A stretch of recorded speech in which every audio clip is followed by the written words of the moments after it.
My name is Timothy Williams. In October of 2017, I was pulled over for an act while driving. I was taken into custody where I was given a bond of $100,000, which means $10,000 to walk. My wife contacted CCBF. They paid my bond and I was released on electronic monitoring. I was on electronic monitoring for 9 months. I was not able to pay the mortgage because I was incarcerated. So my wife and kids wound up getting evicted.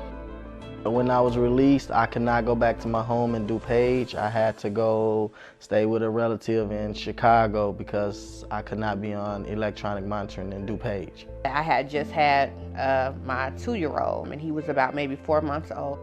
We ended up at his sister's house on her floor in a blow-up bed with our 2 youngest children.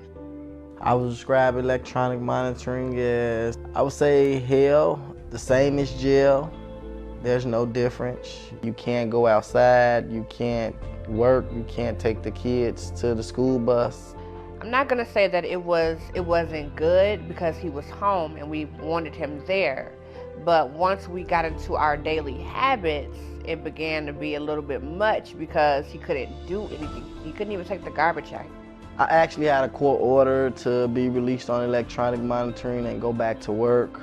But once I was released, I still had to send documents to the sheriff's department and they had to give me permission to go back to work. So that took about 6 to 8 weeks to do.